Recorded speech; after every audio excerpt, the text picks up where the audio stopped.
Welcome back to the Palace interview featuring my life and wisdom progress.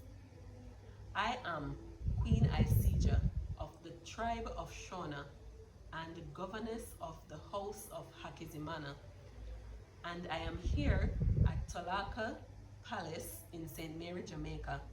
I am honored to present and continue the Palace interview with His Royal Highness, His Divine Grace, King Majesty Elohim Talaka, the Governor of the Tribe of Judah, the High Priest of the Order of Melchizedek, founder of the King Tafarian Order, and Governor of the House of Kamahu.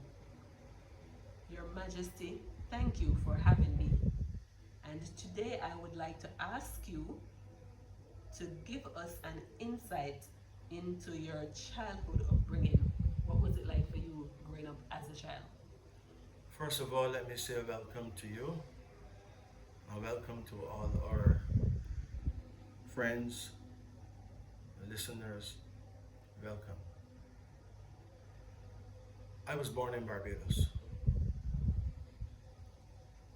in 1958. And in those days, it was quite a time to be a child because parents were very strict. Everyone's parents seemed to be very strict. I suppose that was the order of the day. Children were properly trained. The truth is that it was a very religious environment where everyone was on their P's and Q's, at least most of the time. What stood out for me really was my mother, because she was a very religious woman. As a matter of fact, when my mother was pregnant with me, around 8 months pregnant, she was involved in a bus accident. And everyone that she met, based on her condition and the loss of blood, told her that she will definitely lose the baby. My mother was a woman of great faith. She was determined not to lose her child. And what did she do? She got her Bible in hand and she read it from the first page to the last word on the last page, the word Amen. Now, I have no idea how long it took her to read the entire Bible.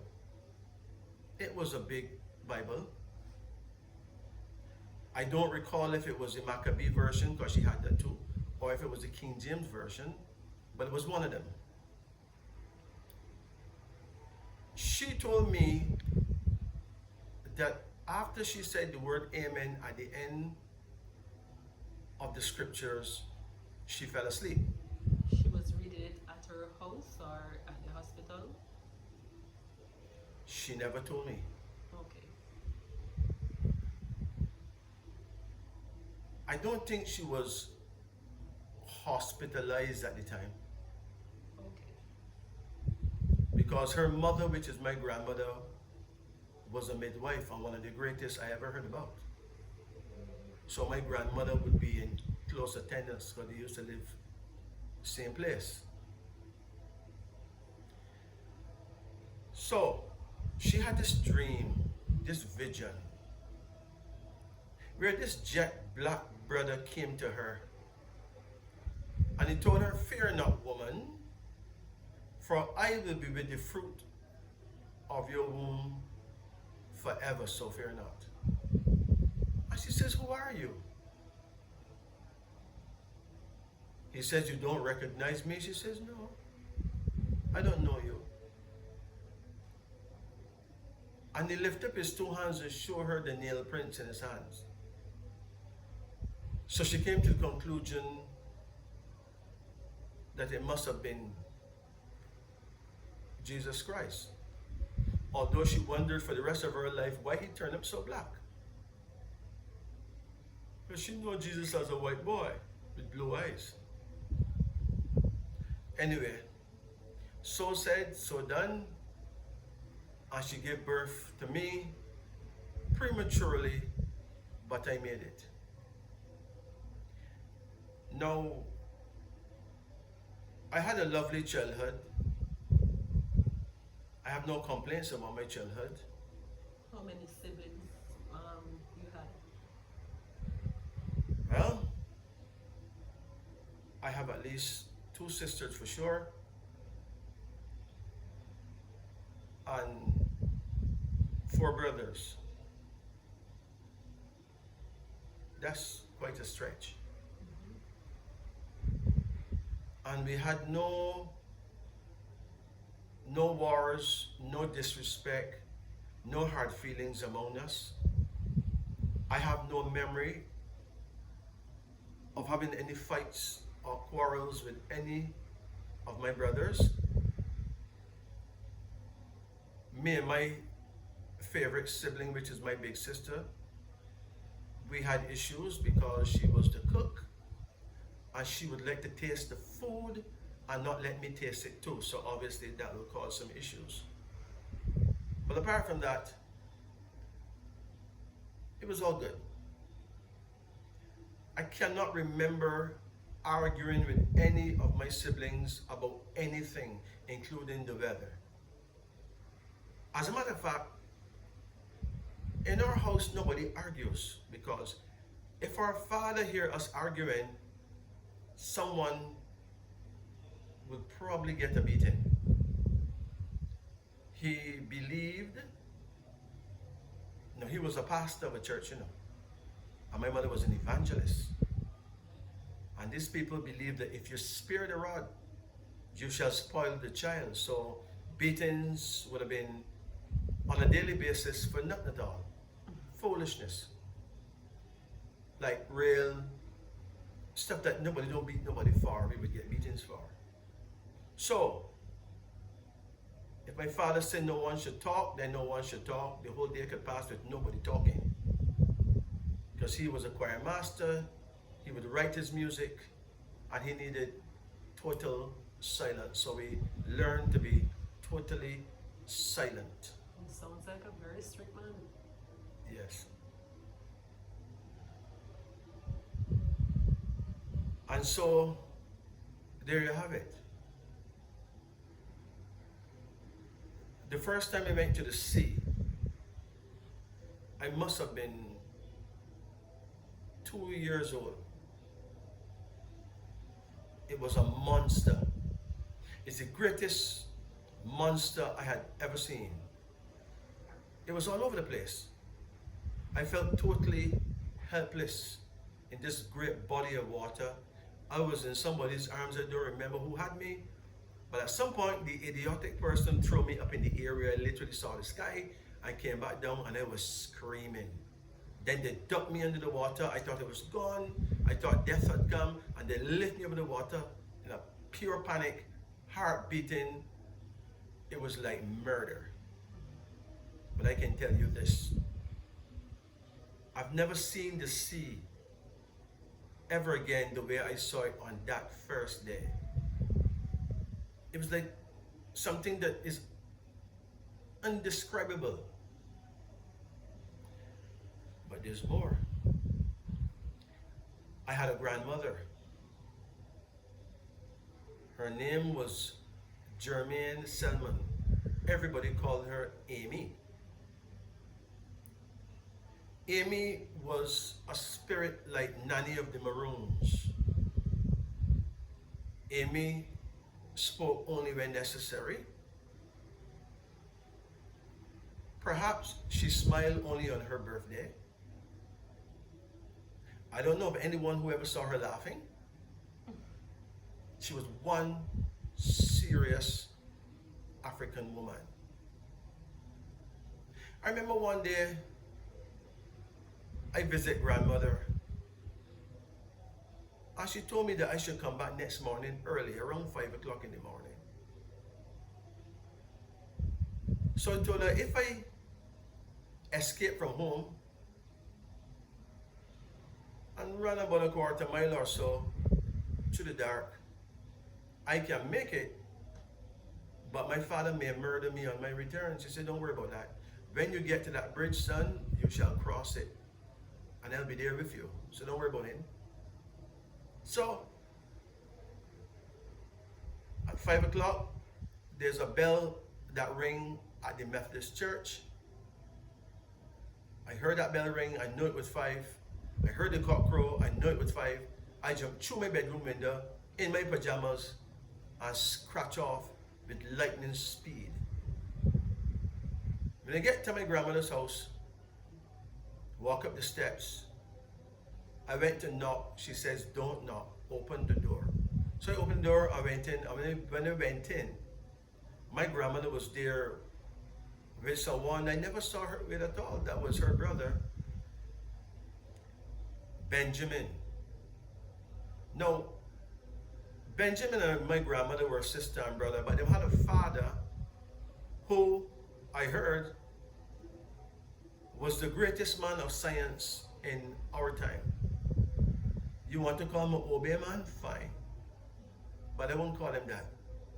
I will call him a scientific mind. And he grew my grandmother as his first son and grew her brother Benjamin as his second son. As far as he was concerned, those were his boys. And he taught them knowledge that I haven't seen since. He consider your grandmother as a boy? Well, he wanted her to be tough. Oh. And she was tougher than tough. Okay. So he treated her like a boy. Like a boy. Oh. But he was long dead. I never met him. Mm-hmm. My grandmother outlaid to me that Benjamin is here. They hardly speak to each other, but they have 2 properties side by side. And some idiots were stealing their pumpkins, their watermelons, and their cucumbers from both properties, and they were out to teach these fools the lesson of their life. So she said, come with us. She did, and Benjamin did something, somewhat of a scientific ritual that I never knew the name of. But the ritual looked very impressive, with some spinnings around and some utterances of words that must be from a different planet. And when she took me out there, it was still dark, and we can see men in the gardens picking what they want. But she told me that I should not worry because we were at the time, all 3 of us, totally invisible. Were you feeling a bit scared? No. One can't be scared around my grandmother. She don't allow that. Fear is illegal to her. She's above fear. When you're with her, you're also above fear. So, my grandmother beat some pan covers and she cried out, thief, thief, thief. And the men tried to run. It must have been about 6 men. And they tried to run, but they could not get out of the gardens. It was seen to me as though these men saw a high wall around the gardens because they made movements like they're trying to climb. They couldn't get out. Science had them. And it was just like barbed wire fence or open? No, there was no fence there. Okay. But it looked like they saw a high wall because they panicked, trying to climb over this imaginary wall that they could see that was not there. Okay. Then the men collapsed and started to cry because they could not come out. At sunrise, there was more than 40 people there. Heard the commotion and came out, most of them in their pajamas. And everybody know Amy. They know her capabilities. So nothing she did surprised anyone. Then the police arrived. When the police arrived, the police, knowing my grandmother and her powers, they went and asked her permission to take out the men. And she did something scientific. And my uncle did something scientific, and they spun around and gave the police the okay, and the police went in and arrested the men. Then my grandmother looked at me rather intently, and she said, "Son, do you have any questions for Grandma?" I said, "Questions?" I said, "Grandma, what's going to happen to those men? They're going to get locked up." And my grandmother got very angry. She said, "Listen to me, boy. I want you to ask me a beneficial question so I can give you a beneficial answer. It is only obvious that those who steal will be locked up. So there's nothing to ask." Then Uncle Benji interrupted and said, "Amy, teach the boy what you want to teach the boy, Amy." And my grandmother said, "Listen to me, boy.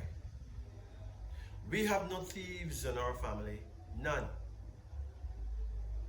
But if you ever got to take what is not yours and cross into another man's property, and you get caught in such a science, you must know how to get out of it." She said, "First, you must stop walking on that man's property and walk on your own property." I said, "Grandma, how can I do something like that?" She said, "Simple. Take off your shirt." So I took off my pajama shirt. Grandma tear it in two equal halves, put the two halves on the ground before me, and said, "Step on that half, you step the other foot on that half," and then she tied it on to my feet. So I had, looking now like I wearing shoes made from cloth, pajama cloth, of course. Interesting. She said, "Now, you're free to go." So I stepped forward. She said, "No." And Uncle Benjamin said, "Oh God, no." So I said, "What?" He said, "You cannot step forward. You will get a migraine headache that will last exactly 72 hours before you collapse and blood run through your eyes. You cannot do that, son. You have to step backward off the person's property." So he made a backward movement. I said, "Yes, that is the way, son." No, that's the first time I ever witnessed real, genuine science. African science. And I was in awe of it from then till now. Was she the only person in your family who can do that type of science? My grandma and Benjamin learned a lot from their father. Okay. I learned something from Benjamin too. He was an easier personality to question. With my grandmother, she's very strict as to how you word your questions. With Benjamin, you can word a question anyway, but grandma different. She don't want no room for interpretation. You must ask the question properly. So you have to think carefully before you question grandma. Let me give you something about grandma. She was not your ordinary customer. When grandma was pregnant with my mother, grandma was working on a plantation and she was loading a cane truck. Now, to load a cane truck, you have to put a ladder on the truck. You have to put a bundle of cane on your head. You have to walk up that ladder and throw it over onto the bed of the truck. And you have to do that a few thousand times until the truck was totally loaded. And I can tell you that when my grandmother got halfway loading the truck, her water broke. And grandma told an overseer that she would be back. And grandma walked a couple of miles to her house, gave birth to my mother, nursed the baby, and leave the baby with Audrey, her oldest daughter, and went back and finished load the cane truck. Wow. So that is the caliber of woman I'm talking about. She was no ordinary mortal. That's the definition of strength. Definition? I would say that's the definition of true energy and power.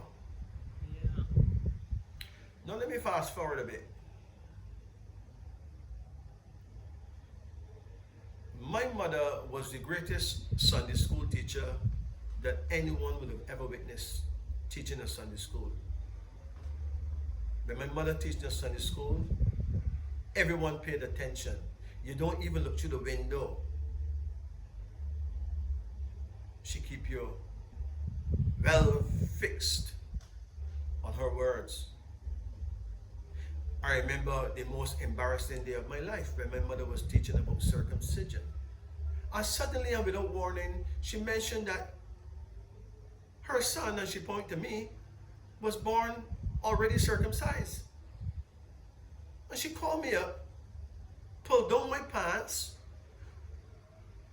and showed more than 200 children my entire genitalia. Penis, balls, and everything was out for show. And the strangest thing is that nobody giggled, nobody laughed, and nobody spoke about it next day. That was a miracle. And of course, I had to pretend that I don't care. So I grew up without shame, so to speak. Fast forward from there, around 11 years old, the pastor of the church, his name was Pastor Bannister. He was preaching. As usual, he was talking a bag of things. And then he said something that was ridiculous. Something that don't sound ridiculous to any Christian, but is totally ridiculous by any stretch of the human imagination. He said that God impregnated Mary, make his son Jesus, and Mary remain a virgin. So I got up. I said, Pastor Bannister, sir, that is impossible. No woman can give birth to a baby and be a virgin. Whether God get her pregnant or man, no woman can give birth to a baby and be a virgin, Pastor Bannister. That cannot happen. It has never happened and will never happen. My mother was very upset. It was a revival meeting with thousands of people, some invited from other churches. Who's going to cross a pastor? My mother wanted satisfaction. She wanted satisfaction now. She said she wants satisfaction from the pastor or she will leave his church. And she was the evangelist there. So the pastor had no option. The great Pastor Bannister, a very strong looking fellow, took down a curtain rod. He took down the curtains and pulled out a long curtain rod and bent it into two. And I can tell you, there's nothing on earth can hit you harder than a curtain rod made from wire. The man beat me, the man gave me at least 72 lashes. The man hit me with all his power, all his strength. Blood fly from every part of my body. But I did not cry. My grandmother had already taught me that in the midst of adversity, never show weakness. So I just let him hit me and hit me. I did not flinch. When it was finished, sweat pouring all over him, I said to him, "Are you finished now, Pastor?" He said, "Yes, you can go back to your seat." And when he told me that, I let out a string of disgusting, Barbadian bad words and tell him where to go shove it. And not only that, I stepped out of the church and there was a big pile of stones, about a truckload of stones outside that came to turn the church into a stone building. And I stoned that church. I broke everything in the church that is glass. People ran down the street from the church screaming. It was pandemonium in there. I literally destroyed everything in there with those stones. And then I went to my house. So now I'm at my house. And I kneeled down and started to pray because I knew it was my last day on earth. I knew I would be killed that day. There's no way I can live to see another day. But there's more. My father was a pastor too. But he was a pastor of another church. And my mother never ever, never accompanied him to his church, nor took the children to his church. So my pastor father would have to go to church by himself every Sunday. But I had one prayer. I prayed that Almighty God would destroy my daddy, that he would kill my daddy.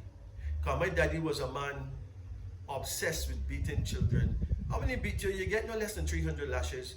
And he would have about 6 or 7 belts, and you had to choose which one. And from the first lick, there's blood flying everywhere. And when he finished with you, you can't even recognize yourself. So I knew I was going to die. There's no way I could live. 5 o'clock came.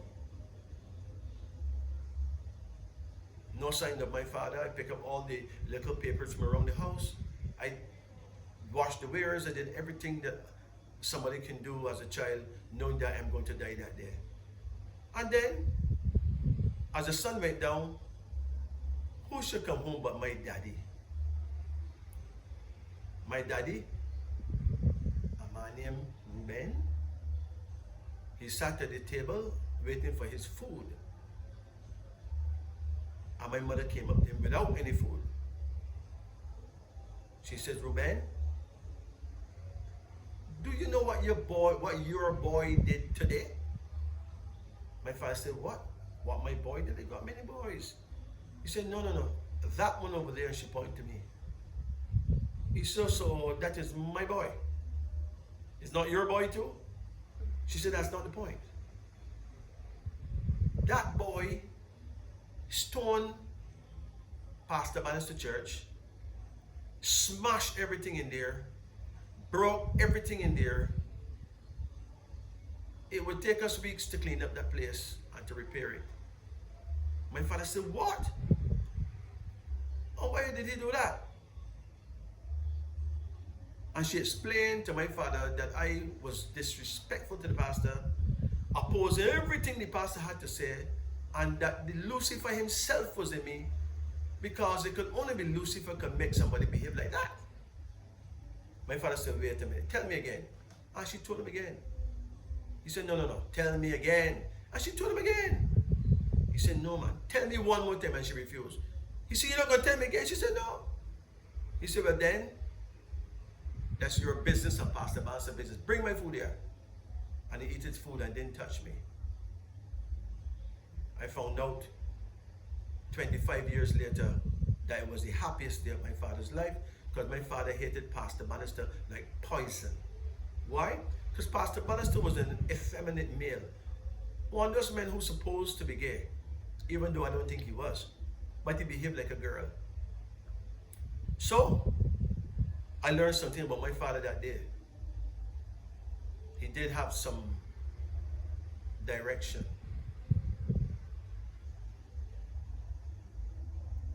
Now, let's fast forward a bit more.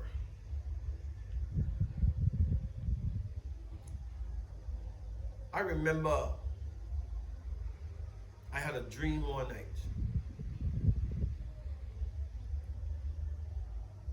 I must have been about 12. And the dream, I was at school. But when I woke up, I don't remember much about what the dream was about. I know a dream was at school. And the next day I was at school. And the headmaster, who is now known as a principal, in those days there were no principals, there was a headmaster. He came to class and rounded up all the children. And he would ask each child, what do you want to be when you grow up, girl? What do you want to be when you grow up, boy? And I can tell you that every child, as far as they can recall, became exactly what they said they want to be that day. But when it got to my good friend Charles Bruce, the whole place mashed up. We were laughing, we didn't know how to stop laughing. Charles Bruce said he wanted to have his own prison. But that's unheard of. But I can tell you that today Charles Bruce is the director of prisons in England. So he did get his wish. Then the bigger idiot, our good friend Mackie, jet black brother, said he won't be a red Indian. Well, the show was over right there. I mean, there's no way you could be a red Indian. Well, we laugh for two reasons. Because A, we watch cowboys killing Indians on TV. We never see an Indian that did anything impressive. Maybe Tonto with the low ranger. But apart from that. Anyway, but Mackie can't be a red Indian. Mackie ended up married to a Indian woman. I make half Indian children, so he at least crawled up instead of an Indian, so he got his wish. Then he came to me. He said, young man, what would you like to be?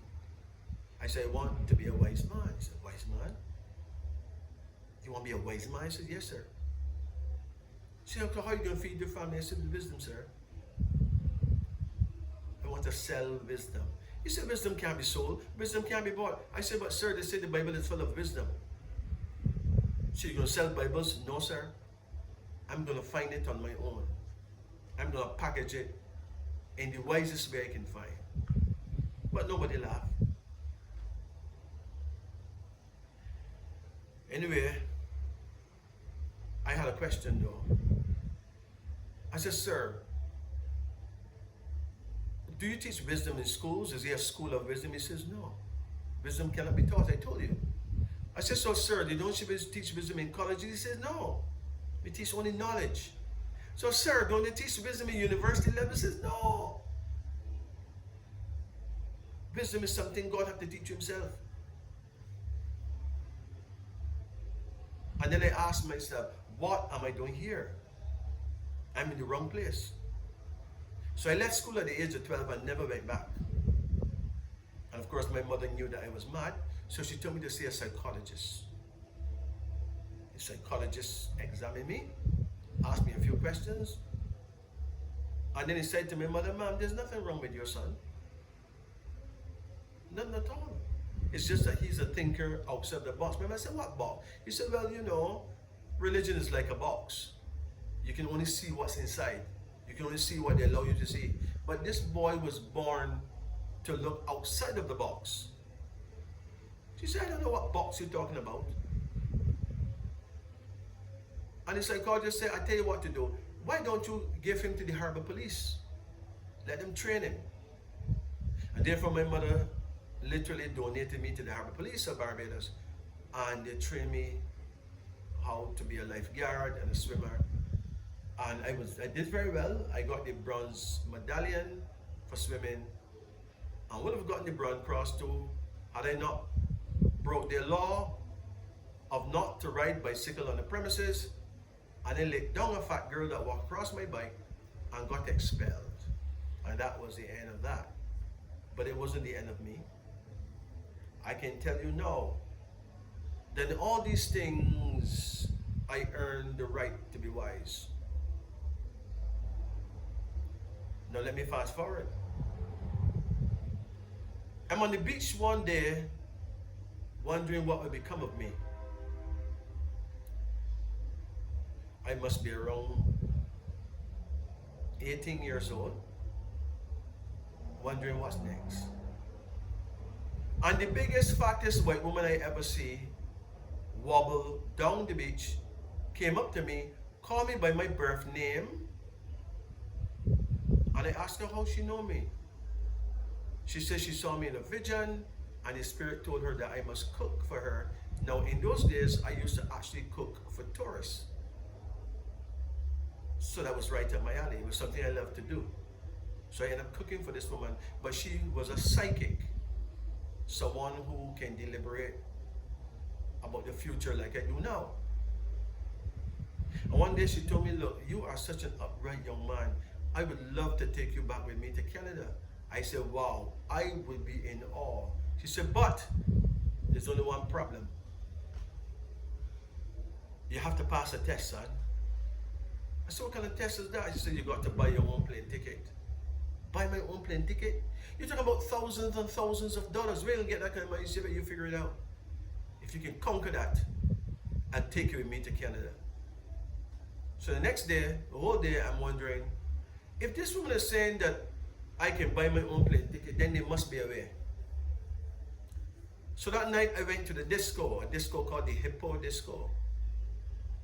And the Hippo Disco was a place where the beach boys would go at night and pick up white women. We used to call them sharks. They would call a man like me green because nobody never see me with a woman. So they figures I must be some virgin boy. Anyway, a set of women came to the disco. Beautiful women. Women from Sweden, some from Germany, etc. But this particular group of women, they were like 12 women. And whenever a man go and ask a girl for a dance, they would look at this particular woman who was older than the others. And she would give a certain look and they would shake their head and say, like, no. So that boy would walk away ashamed. Till all these boys with experience of picking up girls failed. They all failed miserably and looked bewildered. So then I guess it was my turn. So I went to the queen of them all. And I said to her, good night, Your Highness.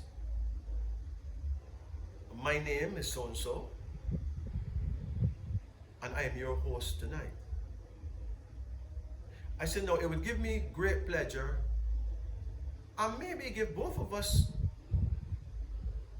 a feeling of harmony to just dance a song. I mean, there could be no harm in dancing a song, right? What do you say, ma'am? The woman looked at me from head to foot. She said, you want to dance with me? I said, I want to make you happy in any way I possibly can. And if dancing with you will take the ball, start the ball rolling, let's do it. You must say, okay, you're a brave young man. I like brave people. She said, come with me. And she took me to the dance floor. Now, in those days, I was very good when it comes to dancing, any kind of dancing. Very good. I had a friend who had 3 other sisters, and we used to dance a lot together. So I could handle the dance floor. And while we sliding across the dance floor, all these other men who got experience went to the other girls, and they all pick up girls and they all dance. And I broke the ice that night. Then the woman invited me to her apartment, and I went. The woman was in awe of me and the way I placed my words. And the woman let me know in no uncertain fashion that she wanted to experience having sex with me. I said, ma'am, that would be awesome, but it cannot happen. She asked me why. I said, because I have a twin brother who look a lot like me. We're identical twins. He's in prison right now. How could I be dancing and then having sex? Don't you think that he will stay wherever he is, in whichever cell he is, and feel that? How do you think he would feel that he is locked up for the first time in his life and his twin brothers having sex? The woman says, true, you have a point. He said, but what is he arrested for? I said, mom, he was arrested for something that he knows absolutely nothing about. She says, can he get bail? I said, yes. He can be bailed. And I mentioned the amount of money it would cost to buy the plane ticket. Meanwhile, in my heart, asking the gods to forgive me for being a liar. And perhaps a scammer and a swindler. And the woman came up with the money, and she wanted to come with me to the prison house to bail my brother. I said no, because my brother would be very embarrassed to see that his brother had to bring some foreigner to bail him. let me at least do the honors myself. I'll bring him to see you. So I took the money, I went to the travel agency and bought me a plane ticket for Canada. Next night I show up at the woman's apartment and I'm crying. I don't know how I got to act like that. Because they paid the money, but they said he must go before the judge before they can release him. Only the judge can. And he won't be released till the next day. But the woman had to travel back to Switzerland that next day. So I escaped without having sex with this woman. And I had my plane ticket. And the big woman who I was cooking for, she was in awe. She couldn't believe. So she took me with her to Canada. We flew on the biggest plane I've ever seen in my lifetime. And when the plane was about to land in Toronto, even when the plane was flying over Buffalo, New York, she never said this to me. But when the plane was about to land in Toronto, she said, son, you're now on your own. Now in Barbados, you just have to have a passport. You don't need a visa to go to Canada. But when you reach there, they're going to question you. He said, you're going to face some questionnaires. I can't tell you what to say. But open your mouth and the Spirit of God will talk through it. Because I know who you are. And so said, so done. And on that day, I was questioned for very close to 24 hours on a lie detector. And I beat the lie detector. Not one word I said was the truth. And the lie detector said I was telling the truth. And so they give up. They sent me to the chief immigration officer. And he took one look at me and he said, I don't want to hear a word from you. I know you're a fraud. I know you're a liar. He said, but we have never seen anyone beat a lie detector before. So we're going to let you in. Just for your very wit, we're going to let you in. So he gave me 3 weeks in Canada. I said, at the end of 3 weeks, if I come back and see him, he may give me more time. Well, at the end of 2 weeks, I went back to see the chief immigration officer. Now, I do recall that when I finished this interrogation, I found my lady friend waiting for me, and she was full of tears. She thought they had flown me back out, and she was overjoyed to see that I made it through. So now I'm facing the chief immigration officer for the second time, and he's a total different person. He's full of love for me. He's in awe. He put me in his black Mercedes-Benz car and he took me to meet his best friend. And who was his best friend? The Archbishop of Ontario, a man called the Reverend Aaron Orr. A man living in a cathedral that looked like a palace, living like a king, more like a god. So he took me to the great Aaron Orr, and Aaron Orr kneeled down and kissed my feet. He said he heard so much about me. He have to kiss my feet. And he asked me if I would allow him to read up my body. I have to take off my clothes. I said, no problem. So I took off my clothes. He said, I can leave on my underwear. So I leave on my underwear. And these two men pull a big book from somewhere in some drawer somewhere. The biggest book I've ever seen. And they unlocked it with a big key. And they searched for some special signs on my body and they found them in this book. And the Reverend Aaron Orr said, young man, you are an asset to Canada. Why don't you stay? They were willing to give me permanent stay in Canada immediately. And I said, no, because I will have to consult my elders first. I couldn't make a decision like that. So let me fly home to Barbados and consult my elders first. They said, okay, we respect that. And therefore, I went back to Barrie, Ontario to meet with this woman. And I told her another lie, that I met a Jamaican lawyer in Toronto who can fix up my papers. He just need X amount of money, and she gave it to me. I had a few more months left in Canada, so she paid for a course at the University of Ontario in London, Ontario. A very special place indeed. In some advanced spiritual human psychology with some kind of gestalt experiments. But I got there at the end of the semester, so I didn't get none of the teaching, and yet I came third. And the chancellor gave me back all the money that she paid. And then he made me an honorary fellow where I can do lectures. And I gave a lecture that brought the whole house down. I created a subject called Advanced Philanthropical Philosophy and spoke without having any written document before me. They said I'm the first person they ever seen that got 7 standing ovations in one speech. You know what a standing ovation is? It's when everybody jump up and scream and clap their hands and shout. That's a standing ovation. And they did it 7 times during one speech. It was amazing.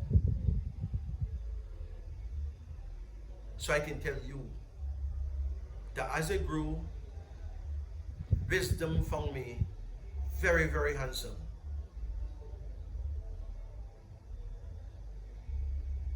In the next episode, I'll tell you more. But for now, take it from me. Wisdom is free for all. No one have a monopoly on wisdom. Almighty God and His goddess Mother Nature give a slice of wisdom for those who will appreciate it. Be appreciative. Be wise. Be positive. And for those of you who think that I'm a liar for telling such lies, it was a must. If not, how could I get from A to B to Z? So, sometimes one have to tell an untruthful statement, but sometimes the ends certainly justify the means. I remain Your Royal Highness, King Majesty, and I stand as a man of my word. I stand predominant. So until next time, we give you another interview. Your Highness, as I said before, I'll tell you again, thank you for bearing with me. Thank you for being here at my palace. I'm always glad to see you. Take care. Selah.